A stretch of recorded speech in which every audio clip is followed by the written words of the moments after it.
rétrograder, est-ce qu'il faut toujours, écoutez bien, est-ce qu'il faut toujours freiner lorsqu'on rétrograde? Vous réfléchissez un peu. Est-ce qu'il faut toujours freiner lorsqu'on rétrograde? Non, pas forcément. D'accord? Je vais vous dire différents cas. Par exemple, de 5 à 4, on ne va pas forcément freiner. Hein. Il y a différents cas. Lorsqu'on perd de l'allure, par exemple, on est dans une côte, et ça vous arrive souvent, hein, vous freinez parce qu'on vous a dit toujours, il faut freiner lorsqu'on rétrograde. Non, il y a des exceptions. Donc attention, attention. Quand on perd de l'allure et qu'on souhaite reprendre, on appelle ça de la motricité. D'accord? Par exemple, une légère côte comme ça. On perd de la motricité. Hein, on est par exemple en quatrième. On est en quatrième et on va monter la petite côte comme ça. Attendez voir, je vais voir parce que là, je ne vois pas trop bien. Voilà. On monte la petite côte comme ça et on est en cinquième. Et on doit rouler, bon, imaginez on doit rouler à 80, mais il y a une petite côte comme ça et on commence à être à 75, 70. Si je reste en cinquième, ça ne va pas y aller. Ça ne va pas, la voiture va descendre dans les tours et je ne pourrai pas accélérer. Il n'y aura pas d'accélération. Ok, ça c'est important. Donc, ce qu'il faudra faire, attendez voir, je remets là. Donc, ce qu'il faudra faire, lorsque vous êtes en cinquième et vous êtes en côte comme ça, ce qu'il faudra faire, c'est mettre la quatrième. La quatrième est beaucoup plus puissante que la quatrième est beaucoup plus puissante que la cinquième. Donc, je mets la 4 sans freiner. Même chose, vous êtes en quatrième, vous devez rouler par exemple à 70, vous êtes en quatrième. Vous êtes en train de monter une côte. Si vous êtes dans une côte comme ça et vous êtes à 70, la côte va faire office de frein. Ok, vous faites office de frein. Cette côte fait office de frein. Ça veut dire que la voiture va ralentir. Ça remplace le frein. Moralité, lorsqu'on monte comme ça, je suis à 70 en quatrième, qu'est-ce que je fais? Je passe la troisième pour avoir plus de reprises et pour maintenir le 70 par exemple. Hein, surtout sur une côte comme ça par exemple. Je continue, j'ai fait ça en quatrième, même chose pour la troisième. Vous êtes dans une légère côte comme ça en troisième. Donc, on perd de l'allure, on perd de la vitesse et on souhaite reprendre de la motricité, c'est ce qu'on dit. Hein. On souhaite reprendre de la motricité. Donc, pour reprendre de la motricité, qu'est-ce que je vais faire? Je suis en troisième, je vous pose la question. J'attends votre réponse. J'utilise XSplit pour les lives, pour El Kikito. XSplit. Alors, mais c'est payant. Alors, je suis en troisième. Qu'est-ce que je fais? Ben, je mets la deuxième. La deuxième a plus de motricité, a plus de puissance que la troisième. Voilà. D'accord? Voilà, en côte, avant de dépasser la même chose. Par exemple, je suis en côte. Hein, je suis en côte. Je suis en quatrième. Et je veux faire un dépassement rapide parce qu'il y a un véhicule qui arrive en face. Il y en a plein qui auraient pu éviter d'être tués sur la route s'ils savaient utiliser cette boîte de vitesse. Il faut savoir utiliser cette boîte de vitesse. Je suis en côte. J'entame un dépassement. Je vois que la voiture ne répond pas. Je vois que ça descend dans les tours. Ça descend dans les tours. Et j'arrive pas à accélérer. Il y a un véhicule qui arrive en face. Hein, il y a un véhicule qui arrive en face. J'arrive pas à accélérer. Qu'est-ce que je fais? Je suis en quatrième. J'ai pas assez de reprises. Ou bien, allez, je suis en cinquième. J'ai pas assez de reprises. En côte, la voiture ne monte plus. Pourtant, je suis en train de dépasser.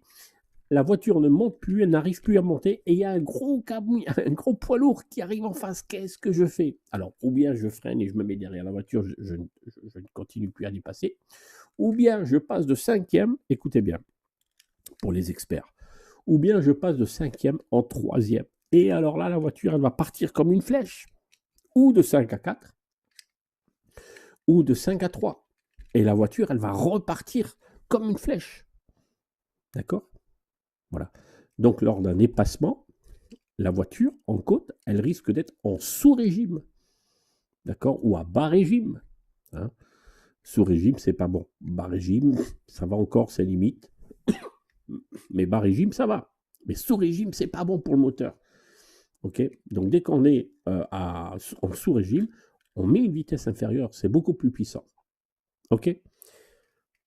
Voilà, ça c'est pour, puisqu'on est en train de parler de la rétrogradation.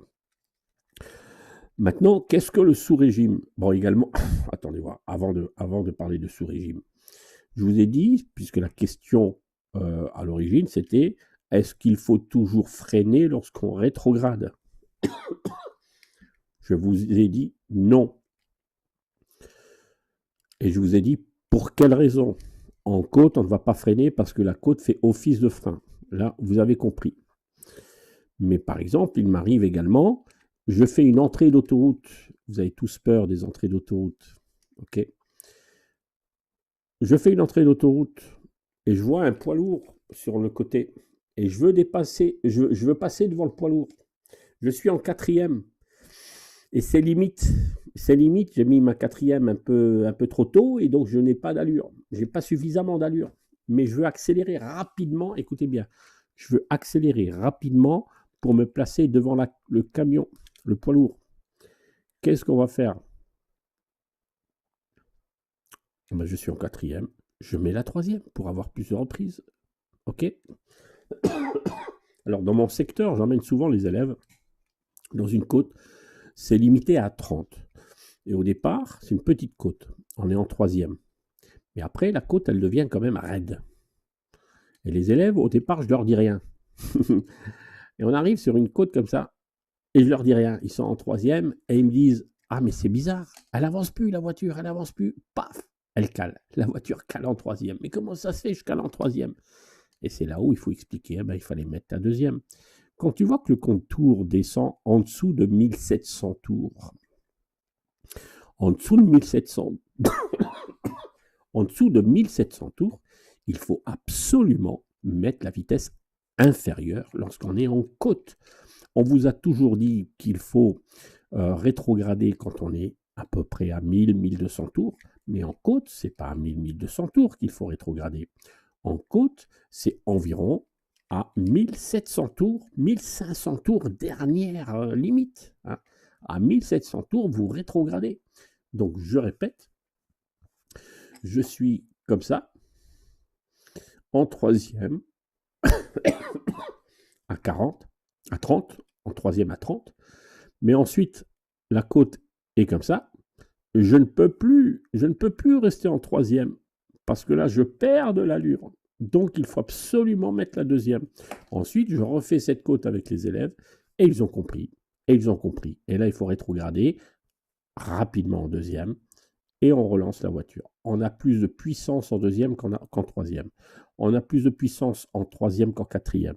On a plus de puissance en quatrième qu'en cinquième. Voilà, j'espère que vous avez tous bien compris.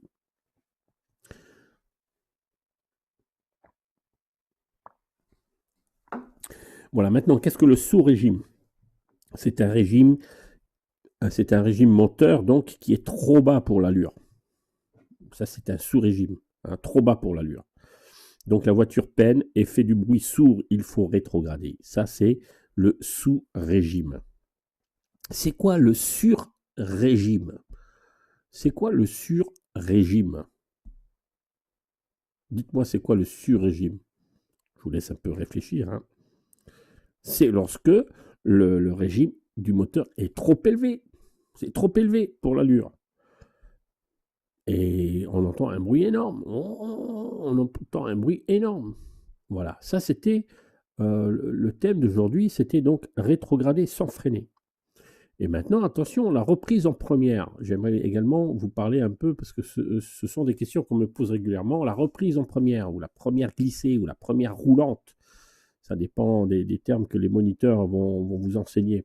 Fut un temps, on n'utilisait pas la première glissée. C'est-à-dire qu'on n'enclenchait jamais la première en roulant. Dans les anciens véhicules, il y a une vingtaine d'années, on ne mettait jamais la première en roulant. Ça, on ne pouvait pas. On cassait la boîte. Enfin, on cassait la boîte. C'était pas bon, on abîmait la boîte. Mais maintenant, les boîtes de vitesse des véhicules modernes, permettre qu'on puisse mettre la première quand on est environ à 10 km/h. À 10 km/h, on peut éventuellement mettre la première pour éviter un arrêt brutal.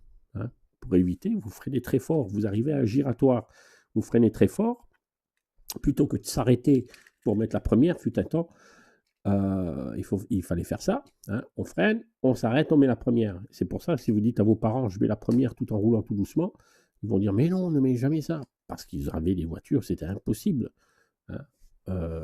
Là, il n'y avait pas des boîtes synchro comme on a maintenant. Mais le problème de la première roulante, la première glissée, la première synchro, comme je dis, c'est que vous utilisez très mal. Vous ne savez pas utiliser vous ne savez pas utiliser cette première glissée. On l'utilise pour quelle raison? On l'utilise lorsqu'il y a un tournant très serré. On l'utilise pour éviter de caler. On l'utilise, par exemple, lorsqu'il y a un piéton qui traverse et on ne veut pas forcément s'arrêter, on freine. Lorsqu'on est environ à 15 km/h, on commence à débrayer, on met la première et on relève, écoutez bien, on relève l'embrayage seulement si on est à 10 km/h. Sinon, ça devient un rétrogradage. Je vous ai déjà dit ça. La première, c'est une reprise en première. On parle de reprise, c'est pour relancer la voiture. Ce n'est pas pour rétrograder. Donc, on rétrograde de 5 à 4. On utilise un frein moteur. On rétrograde de 4 à 3. On utilise le frein moteur. On rétrograde de 3 à 2. On utilise le frein moteur. Le frein moteur, c'est qu'on le relève l'embrayage tout doucement. Mais de 2 à 1, ce n'est pas un rétrogradage. J'insiste, parce que c'est pénible pour les inspecteurs, c'est pénible pour les élèves lorsque vous mettez la première comme une rétrogradation. On ne rétrograde pas en première. La première, c'est une reprise. C'est pour éviter de caler et c'est pour relancer la voiture. On n'utilise pas, il n'y a pas de frein moteur. Parce que le frein moteur que vous utilisez pour la première, c'est un à-coup. Quand vous faites un à-coup, écoutez bien, ça c'est un petit exemple. Quand vous mettez la première et vous faites un à-coup, ça veut dire que vous avez relevé l'embrayage trop tôt. Vous avez mis la première trop tôt. Donc il faut savoir, ça se travaille ça. Ça se travaille la première glissée. Vous freinez quand vous êtes à peu près à 15 km/h, 14 km/h selon la motorisation, selon la voiture que vous avez. Vous freinez et tout en freinant, vous débrayez à 14 km/h, à peu près à 14-15 km/h. Là, on peut commencer peut-être à mettre la première si c'est utile. Mais il y a des élèves qui exagèrent, qui mettent la première à chaque fois qu'il y a un problème, à chaque fois qu'il y a un piéton, à chaque fois je mets la première, on ne sait jamais. Non, il faut savoir l'utiliser. La conduite, ça se pense, ça se réfléchit, ça s'analyse. Donc on freine. Lorsqu'on est à 15 km/h, je débraye tout en freinant. Parce que si vous lâchez le frein, la voiture, elle part en roue libre. Okay, donc je freine, je débraye, je mets la petite première en douceur. Il ne faut pas forcer sur la première. Et là, je regarde mon compteur. Au début, vous regardez le compteur. C'est vraiment un cours, là. C'est le cours de la première roulante ou la première glissée ou la première synchro. Okay, la reprise en première. Et lorsque vous regardez le compteur, au départ, il faut regarder le compteur, sinon vous ne pourrez pas comprendre. Lorsque vous êtes à 10 km/h, c'est seulement à 10 km/h que vous pouvez relever l'embrayage en douceur et vous accélérer après ou en même temps, peu importe. Ok. Et là, ça va être super. Il n'y aura aucun à-coup. Ok. Voilà. Alors, merci d'avoir suivi ce cours. Donc, sur rétrograder sans freiner, c'était. Et puis, la première glissée. Voilà. Je vous dis que je suis avec vous tous les mardis soirs à 20h30. Quelquefois, je fais des surprises. Quelquefois, je fais des lives surprises en dehors de mardi à 20h30. Pour savoir si je fais des lives, vous vous abonnez. Comme ça, vous recevrez les notifications et ça va permettre, le fait de vous abonner, ça va permettre à la chaîne de continuer à vivre, tout simplement. Hein.